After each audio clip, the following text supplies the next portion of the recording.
law of self-defense arguments from the prosecution and the defense, likely with a follow-up rebuttal closing by the prosecution, as well as to have the jury given the final instructions intended to guide them in their application of Minnesota law to the facts of this case as they alone, the jury, the finders of fact, determine those facts to have been proven beyond a reasonable doubt.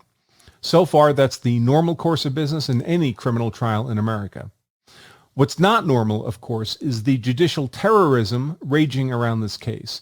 Terrorism, of course, is the use of non-state violence to achieve political ends.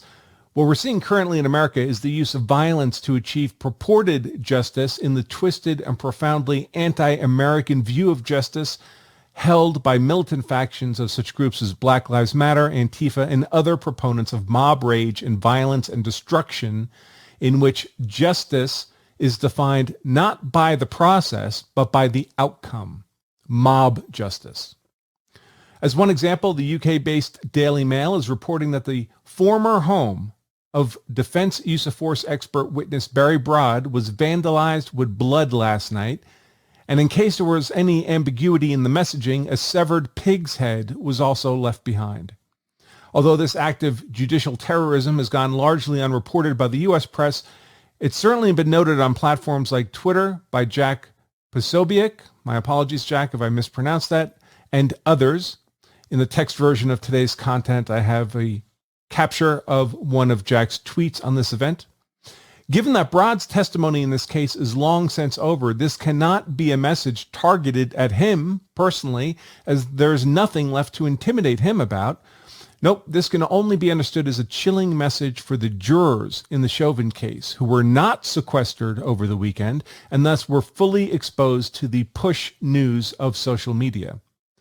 Even worse, of course, is that such acts of judicial terrorism have ripple effects that reach to every other high-profile case that may occur anytime in the living memory of anyone aware of this case.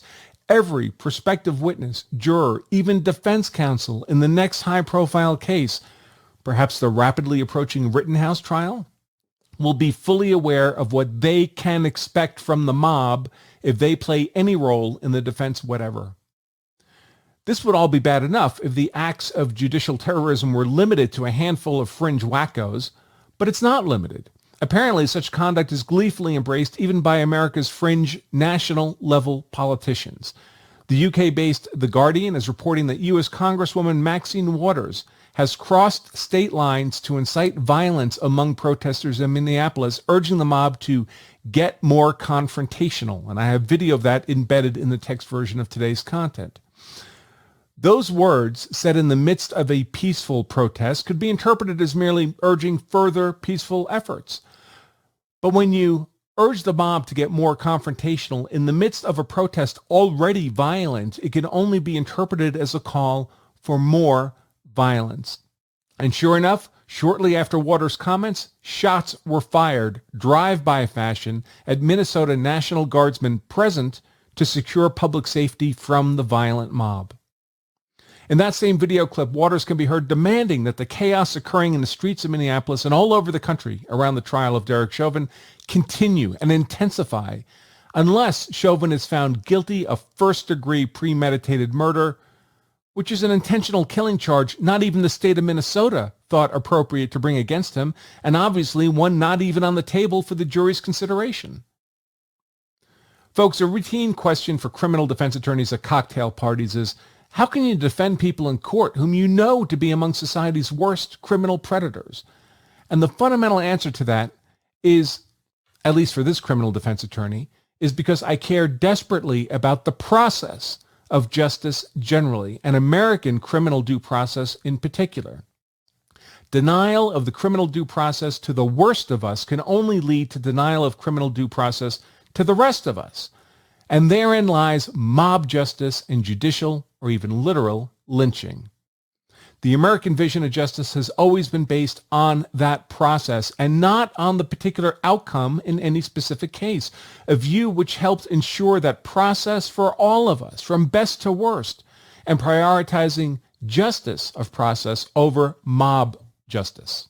The American vision of justice has always been based on that process and not on the particular outcome in any specific case, a view which helped ensure that process for all of us, from best to worst, and prioritized process justice over mob justice.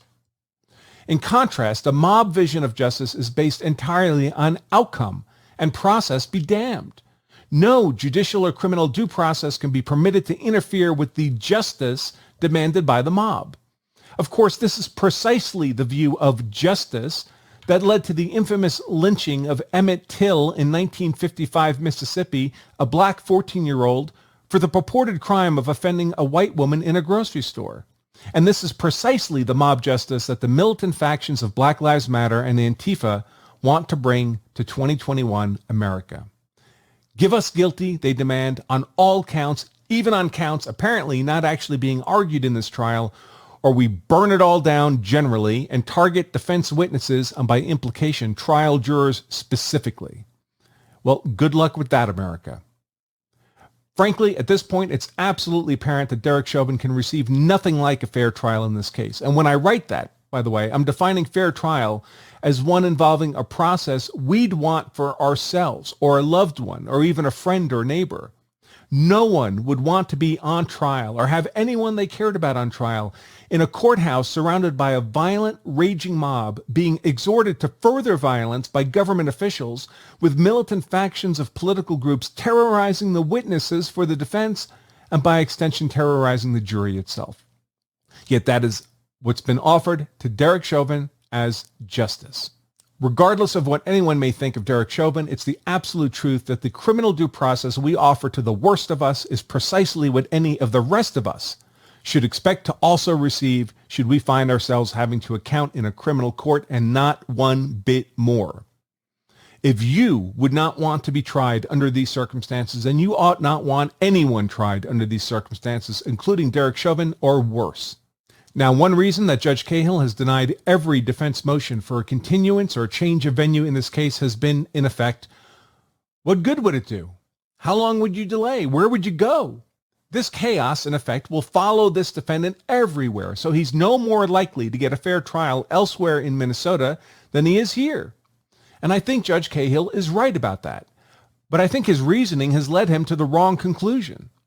If it cannot be expected that Chauvin can get any fairer a trial elsewhere in Minnesota than he can in the rage mob-surrounded Hennepin County Courthouse, the solution consistent with the justice any of us would want for ourselves or anyone we care about is not to compel him to endure an unfair trial where he is. Rather, the solution consistent with justice is to dismiss these charges with prejudice.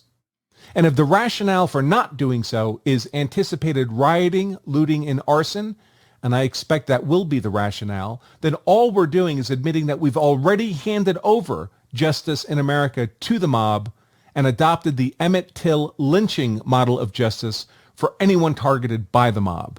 And if that's the case, folks, well, enjoy the ride. In the meantime, stay with us right here all day, or at least as long as court is in session, as we live stream the court proceedings, including closing arguments and jury instructions throughout the day, as long as those go on, before we move on to verdict watch as we await a verdict from the jury. The live stream of today's proceedings is embedded in the text version of today's content, as is our ongoing live blogging of those proceedings. Before I go, in view of the ongoing riots and raging presently in Minneapolis and likely to explode across the nation when this case arrives at a verdict or perhaps a mistrial, I've also taken the liberty of putting together a special opportunity to access our best-selling course, Lawful Defense Against Rioters, Looters, and Arsonists.